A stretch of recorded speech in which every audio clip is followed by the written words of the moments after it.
and gentlemen, welcome to the Real Estate World Podcast. All right, hi, this is Scot Pekarek with the Real Estate World Podcast. Reporting live here from, or streaming live here from an undisclosed location in flyover country here today in beautiful sunny Minnesota. We're not telling you where because the trolls are on the loose. They're on the hunt and they're looking for me. Well, yeah, they probably are. The trolls have already found me. In fact, as I've said in the past, the trolls, we don't just bait them anymore. We invite them over for dinner, and we want to give the trolls their voice here on this show as well. So before I start going down that rabbit hole of trolldom, I want to give a shout out to Facebook friend of mine, Brendan Ayers. Brendan has been battling a brain tumor, glioblastoma, for a while now, and we met online. Sounds romantic, right?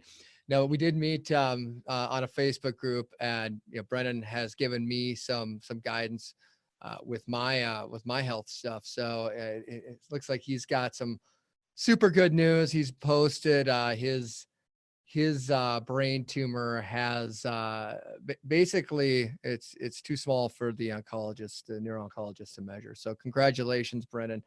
That is awesome news. And we don't want it to just be Corona focused here. We want to celebrate other health victories right now going on. The world is still moving, and it's funny. That's a good segue to a conversation I had with one of my brothers this morning, Jeremy, who will probably be joining us shortly. But Jeremy and I were talking. He's like, I feel like I live in this bizarro world, or this alternate reality right now, where like my old life has been completely taken away, and I've been parachuted into somebody else's body in a different life because of how different everything is. Kids are not at school. Kids, speaking of, Jeremy does not look like he's very professionally attired right now. But Jeremy, they can see you. Just FYI, the people watching can see you. The people listening on the podcast cannot. There's a line of delineation there. So anyway, Jeremy and I were talking about just how things have just been turned upside down. We live in a world now where both coffee and alcohol are deemed essential services. Now, what kind of dystopian universe is that? This is like one of Marvel's Secret Wars for the comic book nerds out there. I'm a comic book nerd, so again, don't troll me. I am a nerd. And in Marvel would have these alternate universe Marvel comics, and you have this world where the government is telling you that not only is coffee essential services, and I do love Starbucks. Don't get me wrong. I love the fact I could go there this morning. Oh, great. Dan's joining us. I love the fact I could go to Starbucks this morning and get my coffee. I'm no longer drinking, but I just am finding there's cognitive dissonance in the fact that the world of coffee and alcohol, just like chocolate and peanut butter, are both on the same footing. Anyway, so what's going on in the world today? Sadly, more of the same. It's more, news, I guess. I don't even know if we can, good or bad news anymore. I mean, it's not good news. But there's been more known cases of coronavirus. Several more deaths who have been attributed to the outbreak. Or the disease, I'm sorry. And it's just, I don't know, every day you just feel like it's, we all are sitting here wondering, are we going to come out of this? When are we going to come out of this? What does that look like? And I think it's that fear of the unknown that really sucks for people. So one thing, it's, on a different note, looking in at the real estate market, over the weekend, I took some time to listen to podcasts. That's what I do. I listen to, I don't listen to the radio much anymore. Even radio shows, I listen to their podcast versions just because it's much more convenient to consume. And I started listening to some older podcasts. In fact, I even came across a couple we did in the last summer, and how different the world is now and this kind of is tangential to the conversation Jeremy and I had this morning with, we're talking about different companies that were disrupting the real estate market, different companies uh, that were, causing havoc and, changing how real estate worked. Well, a lot of those companies have effectively shut down right now.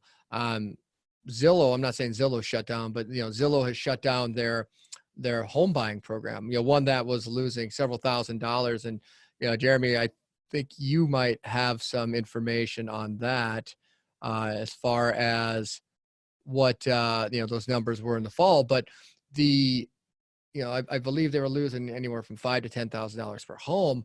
Well, in this uncertain environment, Zillow has decided to suspend their iBuyer program. I believe Open Door, another iBuyer, for those of you that are familiar with iBuyers, the other companies that, institutional buyers that would basically go out and purchase homes direct from the sellers. And many times they would do a light remodel or freshening of the home and then put it back on the market to resell. In some cases, the remodel would be more significant than others. And we were finding that a lot of these companies were, since there were a lot of them private, we didn't know what was really going on, but they weren't making any money doing these houses. Their goal was to try to capture market share. And the idea, I think, over time, they would get out of the growth mode and then achieve economies of scale and then turn this into a profitable business model. See, this is a business model that has been around for a number of years. It's been around with the more local remodeler. If those of you who've had the unfortunate event of having a parent pass away or other family member, and once that probate case is heard, there's typically, you'll get in the mail many letters from local, generally smaller operators offering to buy the home. In many cases, the ancestral home, the family home, will, people have called it, I don't know if it's a pejorative or not, but they call it a grandma house, where grandma lived. And, for 40 years, it was like grandma and grandpa were in a time capsule. What do I mean by that? Well, it means that the house hadn't undergone significant renovations in many decades. And, that's not good or bad. If, no offense, mom and dad, if you go to my parents' house, it looks strikingly similar to the same decor that was there in 1982.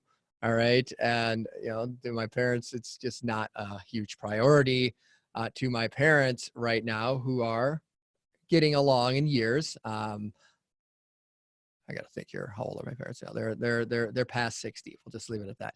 I do know their age, but they're not looking at putting a tremendous amount of money in their house anymore. It's just not a priority.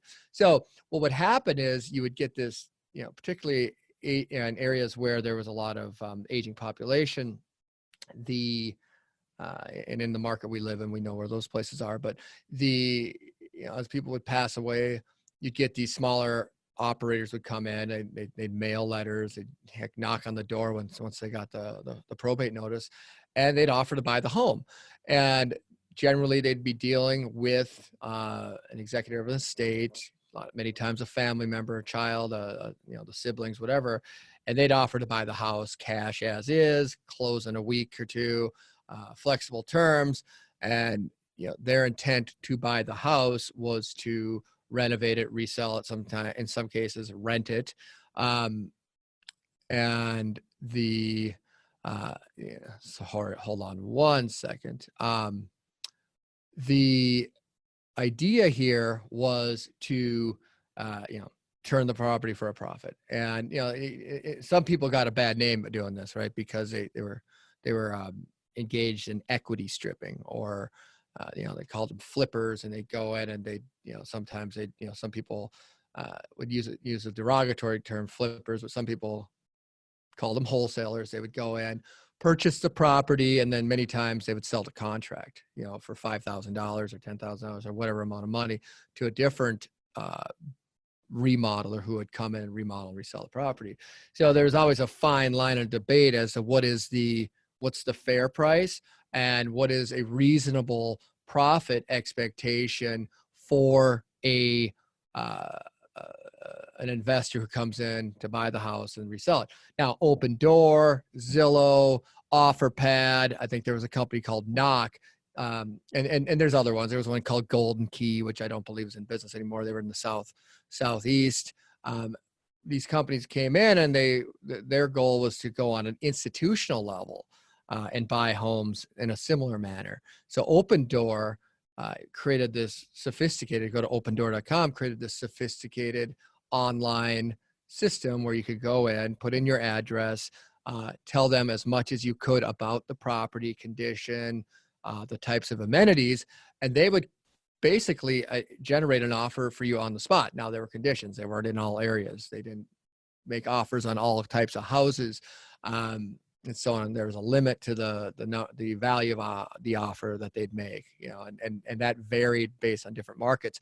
Many of these companies got their start down in Phoenix, and we've kind of seen Phoenix, Arizona as kind of this testing ground for these new concepts and stuff. So anyway, where am I going with this? Well, over the weekend, I kind of went back in time and started looking about how the world's changed, right? So, I believe Open Door may have suspended their buyer. I know for sure Zillow has. OfferPad is not in the market we're in, but there's a lot of a good deal of reluctance right now for these companies to invest tens, hundreds of millions of dollars in real estate, because there's some fears of what's going on in the market. If you look at behavioral pattern, the behaviors right now in our market here at the Twin Cities, people are, the number of showings is down dramatically from last year. People are reluctant. Some people are reluctant to go out and look at houses. Some people are reluctant to list their homes. There's still a market going on. There's still business being transacted right now, but it's just at a much, much different level than it has been historically. I believe the last, and again, this is a point in time. This is March 30th, 2020, approximately 12:32 p.m. I looked at a statistic, and it was over the weekend, and I believe it was from a point in time of last week, somewhere March 20 something, 25th ish, and it showed that the number of showings. There's a company called Showing Time that will give us almost real-time updates as to how many showings are going on. The showing activity was about where it was in January, which is typically a ridiculously slow time of year. So will that change? It absolutely will change. Will that go up or down? I don't, who's to say, but with a shelter in place or stay home order right now in Minnesota, with many people out of work, there's a increased likelihood that those numbers will continue to go down. Kids are home. People have uncertain futures with their employment. Even if they are employed, their number of hours may be being cut. So all this comes into play. And what's my point? Well, point is, I see in the short term, this might seem obvious to some people, but we are going to have dramatically lower numbers of real estate transactions. And does anybody, compared to a virus, does a real estate transaction matter? Well, I'm not going to say. I'm not going to say if it matters to you or not. It may be very important to you, regardless of what's going on. It may not be important at all, and the virus might be the one variable that decides that. I think the bigger variables for most folks is the fact that you have a a very uncertain employment outlook for a lot of not just companies, but industries. Yes, will travel come back? Yes, it will. It will. It absolutely will. Will the restaurant industry come back? Yes, it absolutely will. And I'm sure my family will do its part to help bring it back, particularly my wife, and me at my proxy. I get to go with to dinner. So and I encourage everyone, once we can go out and congregate, to get out with friends and family and get social again when it's a prudent time. So, but for now, we don't know who's coming back. We don't know which travel agencies are going to make, or travel agencies, but which companies will be the casualty of this pandemic. There's the economic consequences of the pandemic. What restaurants are going to be casualties of economic consequences is maybe a better word of this pandemic. And for me, that's the sad thing, because I'm fearful that some of my favorite places won't reopen. They may never reopen. Now, that's a great segue to a couple other things. There was an article in the Star Tribune this weekend about the Two Bettys Cleaning, green cleaners in Minneapolis. Who's this Two Bettys Cleaning? They were, I believe, a few years ago, they were the small business people of the year, or better. Oh, sorry. I'm a Small Business Administration's Small Business of the Year or something. But they had 95% of their business was tied to residential cleanings. And apparently the owner had a problem with, from two sides. One, people not wanting people to come in their house. And then two, the cleaners not wanting to go into people's homes. Right. And how do you, what position can you really have there? Like, if someone doesn't want to go in people's houses in the middle of a pandemic, I understand completely. Homeowners don't want people coming in their house in the middle of a pandemic. I get it. So unfortunately, as a consequence, this took a business that had, gosh, I think 100 and some cleaners to basically down to zero. All right. So that's how fast it can happen, folks. The small business owner, they're the one out there, taking some chances, hoping to have the jobs for you when they come back. Now, does that mean they can't reopen when this, in a hired, you're not going to turn it back on and hire 120 people though, on May 1st or whatever arbitrary date we want to set that we eventually claim victory here. So my goal has been to try to make sense of the sausage that was made in Washington last week, and distill it down in a way that I can understand. All right, that I can understand. I am not the smartest person in the world, and anybody who knows me will tell you that. They will also, probably say some other things about me that maybe I don't want to hear, but that's, whatever. It's probably true too. But the problem is what the crisis relief that is coming out of Washington. We want to, we hope most of it was well intentioned, and we hope that it helps. The problem is that it's never as simple as it seems, particularly when you start dealing with some of the questions with the small business loans that are available, and what part is a loan and what part is a grant.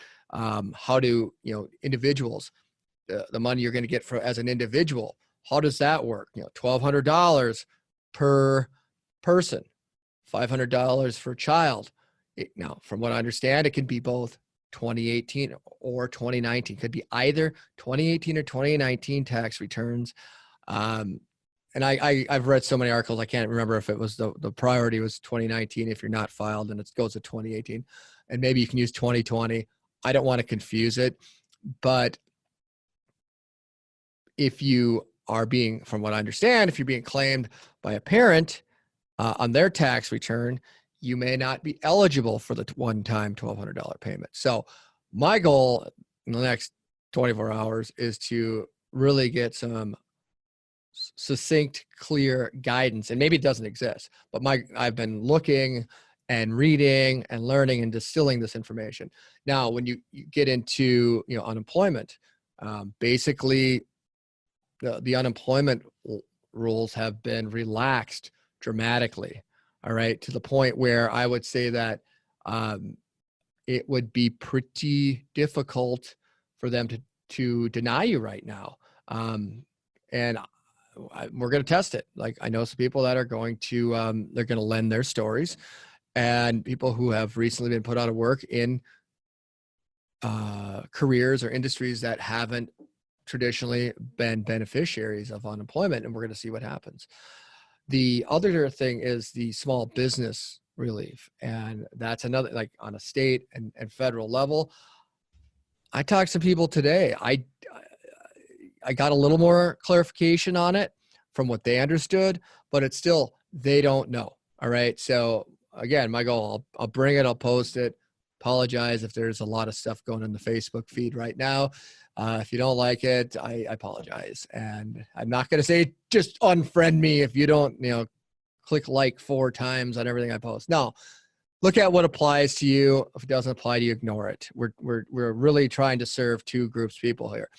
One is the individual who's scared, trying to get through this. We're trying to provide resources for the individual, financial, food. We've got a list that has food benefits if someone wants to learn how to get SNAP. If you want to get mental health, there are resources out there. So we're trying to compile this list as a way to try to help give back to people or just give to people, not even give back, we'll give to people so you can find, if there's something in there that can help you, great. If you're furloughed or unemployed, do some research. If you could find something that's really helpful, please let us know. I don't think people can hoard assistance right now. I think, we hope that there's enough for everyone, right? And we can't hoard these checks that are coming, right? If you're eligible, you should be eligible. But my guess is there's going to be problems. There always is, because it's not a perfect system. If one year you might have eligibility, another year you don't. What if there's a conflict there? How does that resolve itself? I don't know. I don't have the answer to that, but let's help each other out. What happens if you are, if you've lost your health insurance right now, if your company went under? I don't know the answer to that question. I'm looking for it. If somebody knows it, please put in the comments. I'll share it with everybody. And we'll share it on the podcast. We'll share it on the YouTube channel. We'll share it, and this, I know, we live in Minnesota. All right. There is, some of us, some of this stuff is going to have a local bias, right? We're going to talk about it in local terms, and we're going to share it. But, if there's national stuff, we're going to talk about that too, because all of this can help you. The other thing, small business owners, what loan? Some of this loan is a grant. For the life of me, I'm still struggling a little bit, trying to figure out exactly what part is grant, what part is loan, and what part, what are your eligibility criteria? There's some stuff that, a friend of mine provided over the weekend, calling him a credible source with regards to this, other than, there's other areas he's not so credible, but so what does it mean for small business? That's way more complicated. And then some small businesses, it might be smarter for them to not reopen. And I know that sounds draconian, but the owners might be sitting at the table right now and saying, well, it's actually more cost effective for us to just reopen as a new company and hire our people back that way, and again, I'm not advocating for that. But that's reality. There, for the individuals though, there should be a great deal of help out there. It's just a matter of, for me, it's always about swallowing my pride and asking for help. That's always my first battle, because I'm a prideful moron. But No. Pride don't pay, right? Like, pride don't put food on the table. Pride doesn't, pride doesn't help people. So Dan and Jeremy are with us now. I mean, they were playing like Ring Around the Rosie something earlier, so I should get a wardrobe change during that too, Scott. I was ready for a run. I was quite appalled by you guys. Just I was waiting for like a goat to come through the door or something there. So I'm glad you turned my video off. Everybody would have seen my whitey tighties. Oh yeah, thank you for that visual. Yes. The universe thanks you as well, Jeremy. So anyway, kind of going on and on and on about this, but you know we're going to continue to go on and on and on about it. But the goal is by Dan. Go ahead. Oh wait, you're on mute, which is very nice. Now you're off. Go ahead, Dan Erhardt. Oh wait, you're on mute. Okay, there. So I'd like to share. Today we talked about at my company whether or not property management companies, landlords are going to get any sort of help if they have just a ton of people not paying rent. And so there's that. And then we talked about what do we have to do on our part to document these to make sure that we can, they might require us to have some sort of documentation, like the date the resident contacted us, their explanation on why this is part of the virus was the reason they can't pay rent, or they got laid off because of the coronavirus, and how difficult that might be. So we've already started to compile like a spreadsheet, and every lawyer or anybody will tell you document, because you don't know if what they're gonna ask for, if there is any bailout for landlords and property management companies in the case where they might collect half the rent they're usually collecting. I don't know. Well, there is, I gotta be careful how I say this because I've read so much that I don't know what is like a fever dream anymore or what was actually like reality and what made it into the bill. And I know there are some other people who are doing the same thing here locally. I think that there will be some assistance there. The question though is, is everyone doing everything they can to show here's the problem, right? Here's the fear that you provide every resource humanly possible for someone to help pay their rent. Right. And I do, I want to, if there's something I know of, I want to share it. Right. That's just fact. But then the person doesn't fill out any of the paperwork because for whatever reason, I can't or won't, doesn't matter. Does fill out, so then doesn't qualify, right? Because they didn't do the work, didn't fill it out. So then they can't pay. So then what? Or two, the individual does fill out the paperwork and is denied. Could be a lot of reasons, right? Think of some reasons people would be denied, Daniel? Because they have the wrong information. Right. They might have the wrong information, right? It could be that simple. Like put the wrong social security number, put the wrong address. Didn't put, I don't know. It's just everything, what everything requires, didn't put a phone number, put the wrong phone number. Maybe, it could be things that, could have a lien on, tax lien, that, I don't know. I don't know what stops the aid from coming. That's the thing. I don't think a lot of people do know. Like, say somebody has a judgment against them, a lien, right? A tax lien. I wouldn't say a judgment wouldn't be enough, but like a tax lien, those usually are pretty big, or back child support. Would the existence of that preclude them from getting the $1,200 that they would normally qualify for? Yeah. And the answer to that question is, I don't think anybody knows. Nobody knows. Somebody might know. If we get Governor Walz on the phone right now, I bet he doesn't know, right? And I'm sure he would say that we should get Governor Walz on the phone. So good luck, Jeremy. That's you. So, okay, we'll work on that. He would say it shouldn't stop it right now. My guess. Like, you know what? Look, there's the old, like you talked about, Jeremy. Like somebody ripped you out of your old body and shoved you into a different body. This last 2 weeks. In a different life, in a different world, or pulled you out of you're in the ultraverse right now. Yeah, well, I think my analogy this morning was spot on, because this is I'll be honest, like I'm not shaken very often. And this morning was probably the first morning where I've actually felt a little bit of anxiety. And I think deep down in each one of our genes, there's this primitive gene where if you see everyone else cower in fear or run for the caves, it's kind of like being in a herd of gazelles and you see one gazelle take off and you think, oh my God, there's a lion. They know something. Something's up, and then all of a sudden the rest of them start taking off. And this is kind of the opposite. You're out and about. We do have clients that need our service right now, and tenants that need our support. So we're here, we're at work. Our desks are at least 6 feet apart. There's some good foreshadowing there, Scott. Thank you, and thank you for creating that environment for us. That's what I do. But you're driving down the interstate and you don't see anybody, and the first thing you think is there's something wrong, and then you start you psychologically start putting things together, and it's like, oh my God, should I be running and hiding in a cave right now? Should I be at home?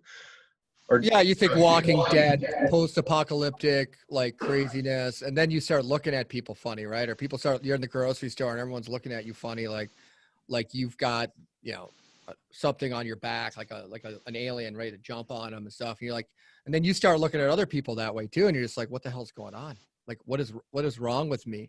Like no, you do. You're like, what the hell is going on here? Like, I don't trust anybody anymore. And like, I start looking at my kids like they're going to infect me. And I'm just like, okay, that's awesome.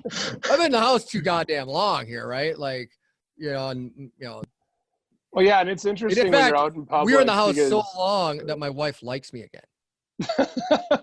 Good. What I thought on Friday was really interesting is Menards, Home Depot, full of people getting crap to do weekend projects. I was there on Thursday. Like, what the heck is going on here? It just seems like you got such a wide variety of how people are interacting with this current situation. And another thing that, us as property managers and landlords, we have to figure out is if we should be collecting any documentation from people who are going to be asking for payment plans. Like, for instance, a letter from their employer that said they were laid off. It seems like a very slippery slope. Like, people could get really upset with you if you ask for something, but it also might be a smart thing to have.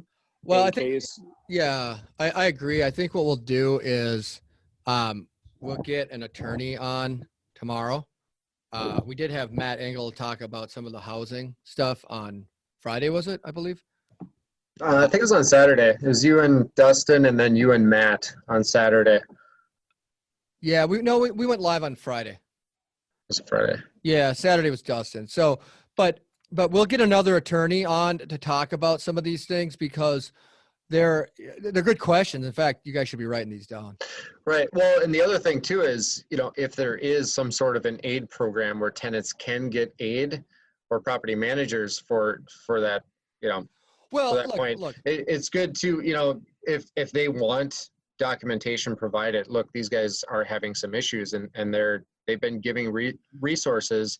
We're trying to help them. They're trying to work through this, I think, the more documentation within reason is probably good, but again, I'm not an attorney. Well, we don't need documentation for, like, you wouldn't need documentation for someone just saying they have a hardship. Like, you wouldn't need that. However, Dano, I think what you're saying is, and correct me if I'm wrong here, do you want the documentation in the event that you get reimbursed for? Yeah, that's the thinking is we would have, proof of, say, in our 600 unit complex, if we had 80 people, not pay their rent, and then they were to provide us with, something that we can then use down the line if there is a help or a bailout for some landlords or property management companies. I don't know. It's just food for thought. I think it, like in anything, like when it comes to real estate, finances, whatever, you document as best you can. I mean, I don't know if you can compel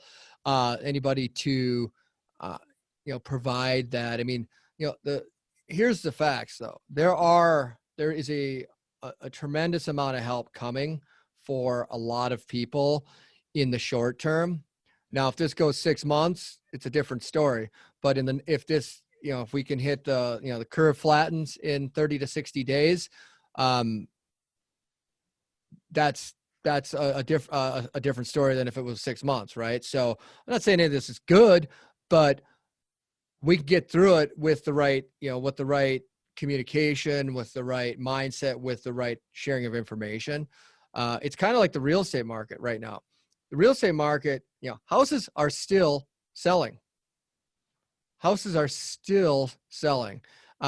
It's just that there's a lot of fear of people going into another house and a lot of fear of people letting someone else come into their house. But that being said, there's still a lot of people going to look at it. The people who are looking right now are really motivated to buy. It's just, there's going to be a huge pent up demand once we get to the other side of this. I think the big question is, what is going to be the ultimate economic fallout from people, like individually, like on a micro level in these micro markets, like who's going to have their job when they get, which businesses won't survive this? Because that's going to determine what the real, the real unemployment numbers are going to be, which businesses aren't going to make it. And it's going to be more than you think. Like and I'm not trying to be a fearmonger. Like I'm the last person who wants to scare anybody right now. Like I don't want to scare anybody. I want people to be encouraged, optimistic, and ready to rock here. I think that one of the biggest problems, talking to Pat Crosby on Friday, who runs CrossFit Sisu, is that he says, what, the government had compelled me to close. The government compelled me to close. I can't fight right now. I cannot fight. I just want an opportunity to be able to fight, to go out and, provide the service. He's like, with fitness, there are mental health aspects to it. I mean, you guys would agree, wouldn't you? I mean, Absolutely. Yeah. It seems obvious, right? But they compelled the fitness centers, which I get it. There's gatherings of people. Like, I understand that. But liquor stores are open. Yeah. Okay. Like, I mean, I'm sorry. I like to drink more than anybody. All right. I haven't had a drink in 4 months, 15 days, 8 hours and 32 minutes. Who's counting? But I was the king of the drunks, right? But there's something wrong when the fitness center, which has been proven to release chemicals, endorphins, and make you happier, make you healthier, make you more fit, make you boost your immune system. They can't be open right now. That doesn't mean you can't go run. I mean, it doesn't mean you can't get fitness, and doesn't mean that there isn't some benefits. These guys will be able to innovate right now and provide some level of service to the homes. But, the biggest problem with a lot of these businesses, they were compelled to close. And yes, the reasons, we're not going to argue the reasons, but a lot of these folks are just like, I just wish I had an ability, an opportunity, a chance to fight. And then what happens now to these companies who, when you're on a subscription model, and I'm not going to pick on Pat's business, but I'm going to use it. He's a subscription model, right? So people have to sign up for memberships. That's the membership model, not unlike any other gym. And if people can't use the gym, what do? Cancel. They cancel. Yeah. Okay. So then when they cancel, once they've canceled, it's harder to get them back. And this is really going to hit the like younger private schools big time. Like we have our 4-year-old in a school that we have to pay for. Same thing. It's like a subscription, monthly payment. Well, they told us 2 weeks ago they're going to go to an online model and charge us half. Well, do we really want our 4-year-old taking online classes? Like, it's pretty useless, in my opinion, to put him online. And so then the question is, do we cancel it? There's or not? there's irony, do we pay right? for it or not? There's irony, right? Because we talk about less screen time, but Yeah. our solution is more screen time. Like, and I you know, I don't want to, I just want to talk about the irony. And I don't want to like get into, I'm not going to say there's not value. Like, it's not getting, you know, Jeremy, you want to troll me? I was going to say Dano, and then all of a sudden you find him addicted to TikTok. Thank you. At 4. Oh, wait, that's my kids. Yeah.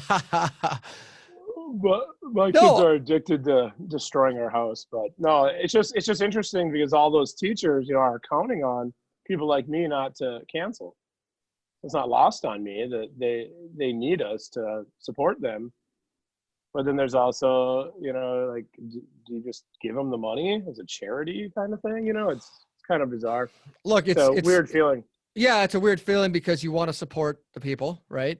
You feel morally obligated to, you feel compelled to, but you have to also fight against your own innate survival mechanisms, right? Which in times of crisis, you have your survival mechanisms compel you to, you know, kind of draw ranks, you know, and if you look, you see this on a cellular level too on your body, like in a fight or flight type of reaction or response to the environment around you. And we're all, well, not all of us, most of us are experiencing that right now.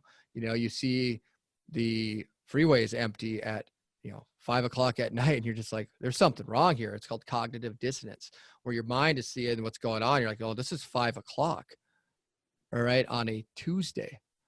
This is the most productive day of the week, the least productive day of the week to be on the highway. But it's like, I can get from Minnetonka to downtown Minneapolis in 18 minutes. Like, there's something going on here. And your body's like, okay, you start getting all this external stimulus or lack thereof. And it's like telling you something's wrong. So, what do you do? Well, and you know, I was sent this article from one of our leasing agents a little bit earlier, just talking about, you know, Pat Crosby over at CSU and just taking the fight away from you. And it's a report about Zillow and how Zillow is seeing 191% increase in the creation of 3D home tours in the first weeks of March compared with what they had seen in February. So, you know, agents are adapting. Looks like Redfin saw a 500% increase in requests for agent-led video home tours. And it kind of brings it back to what we started doing a few weeks ago here for the property management side of the business, where, you know, there was talks about the government being shut down and the shelter in place. And it's okay, we got to start shooting some videos of these properties just in case we're shut out of these places, or prospects don't want to venture out of their homes to take a look at it. It's, you know, there's a whole new arsenal of tools that we can use. 100%. If you're an agent and you're not doing virtual tours for your clients, start doing them today. Like, if they want to actually look at properties and you're comfortable going to look at the properties, start doing them today. You need one of these. All right. iPhone 11 has a great camera. It takes off 10 pounds for me. I you know, so was it 20? But the iPhone 11 or whatever phone you got, doesn't matter. Get out there and provide that as a service to your clients. If you're not comfortable doing it, hey, like, nobody can compel you to do it if you don't want to. But I'm definitely not telling anybody they should do something that they're not comfortable doing. What about what happens if this goes another 3 months? Like, you know, I think that's the question a lot of people have. And I think that's the scary thing. Dano, do you have, you probably, well, you're kind of a prepper, aren't you? A prepper? A doomsday prepper? A little bit. Are you? Okay, No. Yeah. So, No, if it goes 3 months, what would happen? You know, I think that some people who don't have reserves, especially in property management, are gonna have to make some really tough decisions. I think we got about 2 months where most of the healthy companies will be okay. On month 3, I mean, they're gonna have to probably get rid of people, quite a few people. And then maybe even cut down services. Like one service we do is water softening. It's not, we don't have to do it, but it's a bill, and we spend about, $40,000 a year on commercial water softening so that our residents at this particular complex have softer, better, high quality water. So that's an area that you could cut, if you wanted to. It's kind of bad for your plumbing, but yeah. there'll be other things that you got to think of. But like for us, we went through a refinance last year, and we're in a good position. So 3 months Right. we'll be all right. But I mean, for the normal person who's got 4 units, it could be catastrophic. I mean, And I think it's imperative to use Google, Yahoo, Ask Jeeves, whatever. But look at, if you're a homeowner, are there options for a payment holiday if you're struggling, right? There may be options for that right now. Good luck getting anybody on the phone with your lender. That's the challenge. If you have more commercial type of paper, like if you're more of an investor, they're most of the banks right now, if you really are in trouble, are going to work with you. They don't want the real estate back, right? You could talk to them, and again, these are two different. I think that's the key. Like, just like I'm telling residents, communicate with us, tell us what's going on. Don't just not pay or whatever. The key is for all of us, if we come up against anything, like, you just got to call your lender, ask them, what are my options? Can I refinance or whatever it is? I don't know. Because right now, I think the rules are being made. There are no rules. Yeah, rules are being made. They're literally making it up as we go. Yeah, and I will tell you, a lot of the local lenders here, I mean, I know quite a few different lenders. I know a lot of people in the industry, not because I'm, that likable. It's just I've been around long enough that people, they have to know who I am. But the reality is that most of the local lenders, if you approach them with a very affable type of demeanor and just say, look, or I'm just looking at options in case things get bad. I want to be a partner, because you really look, you're a part, like if you're running a small business and you have a banking relationship, if you value that relationship, it's a partnership, right? And if you stay healthy, the lender does well. If the lender is healthy, they can help you. And it's like, there's a symbiotic relationship that exists there, and to some degree too, with unfortunately, the secondary mortgage market is so big and impersonal that it's hard a lot of times for the individual at with the single family home to have that. It's impossible to have that relationship, right, with Fannie Mae. Daniel, you're not, I don't know who has your mortgage. Someone services and Fannie Mae holds it. You're not, Fannie Mae is not a woman or a man. You're not going to have My mortgage has been sold like 4 times. I'm with Flagstaff now as our mortgage. Yeah, they're servicing. They have a servicing agreement with the government, whatever. So, but even there, I could call them if I need to and say, hey, here's my scenario. What are my options? I think that people need to really go outside the box, and like we said, the rules are being changed. The game's different. There are no rules, right? They're making them up, and the reality is that you got to be careful too. If you are a homeowner, that you call these companies and they say, well, yeah, I'll do a forbearance, but I'll give you 3 months off, April, May, June. It won't be April anymore, but just say May, June, July. But then I want a lump sum payment, August 1st. And your payment's $1,500 and I need $4,500. Odds are you're not going to have that on August 1st. So make sure whatever agreement that you sign up for is one that, puts you in a better place. And you might say, screw it. I have confidence. I'll have the $4,500 on August 1st.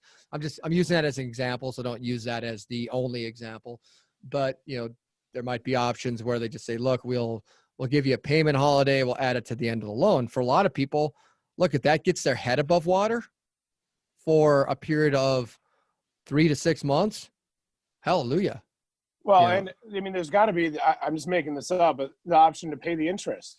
Maybe you just pay the interest and not the principal. So that seems to me like a logical solution. I don't know. Yeah, you hold par, you hold serve. You just Yeah. say, look, we're gonna get this down the road, because no matter, and I will say it, I hope this doesn't get any worse. I'm not gonna say it can't, because if I do that, then sure as hell tomorrow, I'm gonna get hit by that meteor that's careening towards the earth, that won't get burned up by the atmosphere. So I mean, I always say that, I always used to joke, it's not cancer. Well, then I got cancer. Damn it. Can't use that one anymore. Well, maybe I can, so like, It's not prostate cancer. yeah, there you go. I don't want to go there, baby. I'm not going to tempt the fates with that one. So, any other thoughts, guys? I know we've gone long again, but that's what we do here. And No, I think that I really like that. Like, we're making up the rules. Society is going to be changing.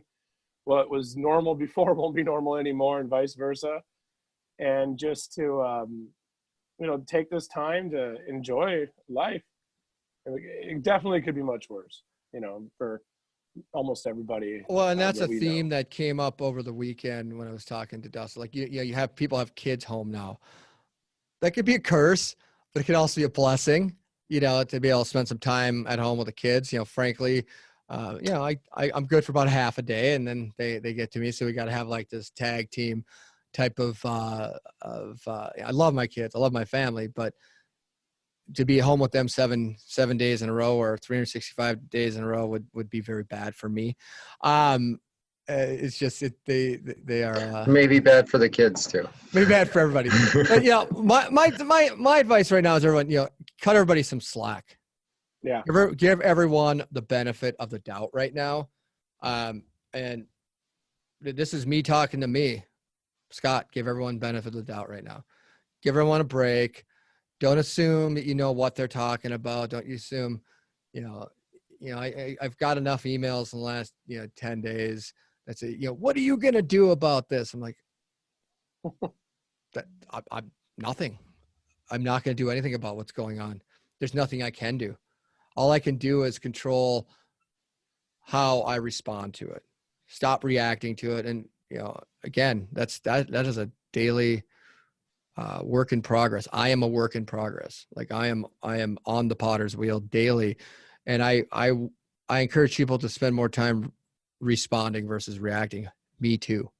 Right. And giving people the benefit of the doubt, spending a little more time asking questions versus giving answers.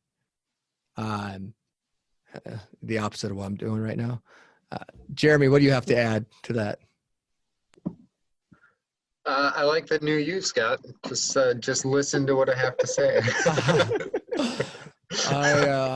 I'm rubbing patchouli oil. I'm glad that this is recorded. We could play this. Right. We could play this back in about 6 months.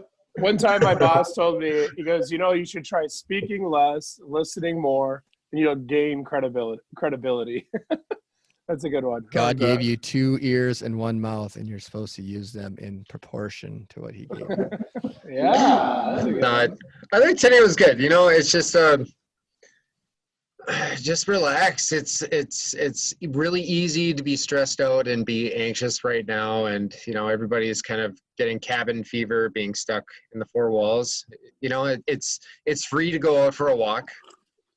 It's free to call a friend, depending on what your mobile plan is, but it's free to go out on a walk with a friend. And there's a light at the end of the tunnel. We don't know when that's going to be. However, we're all in this together. So just count on each other for resources, and let's make it through it. Yeah. Watch the movie Onward with your kids. That's a good one. It's like twice. Spot on though. The perspective, they change. Yeah, it's really good. It's a daddy son movie. Another it was great. and it's also free to upgrade to the bigger gulp, as I see Dano has in his hand there. Holy crap. You know how bad that is for you? It's water. Yeah, right. Supersize. Like, do you know, whiskey and water. COVID-19 compared to what you are putting in your body right now has nothing. Okay. Oh God. There's a documentary on Netflix on sugar. Okay. I'm going to give you a prescription I'm not a doctor, but I'm going to. No, it's water. It's water. Okay. What did it start as? Anyway, that's it for today, folks. I'm Scot Pekarek, joined with Dan Erhardt and Jeremy Pekarek, my loyal minions slash lackeys. And we hope that this content has been useful. We're going to be back tomorrow. Today we were a little bit late because of a case of the moon days, maybe. But, this is the Real Estate World podcast. We're going to keep real people on the real front lines doing the real work and keep you informed. Tomorrow we will have, I believe, Peter Rizzo will be joining us, and he's going to talk a little bit about 1031s, 1031 exchanges, and 1031 what 1031 intermediary does. We're going to have a little bit more succinct information on what the recent Corona relief bill has for both the individuals and small businesses. I think we have a pretty good understanding of it, but a lot of folks are trying to figure out timing and, is there something we need to do? And I will tell you the small business provisions are a little bit more complicated and also a little less clear as to how the process works. And in fact, I'm going to try to record the process and post that as well, like me actually going out and using myself as a guinea pig on some of this stuff. So anyway, thanks for joining us. Have a great day. Take care of each other. Jeremy, Dano, thank you. And I will see you tomorrow.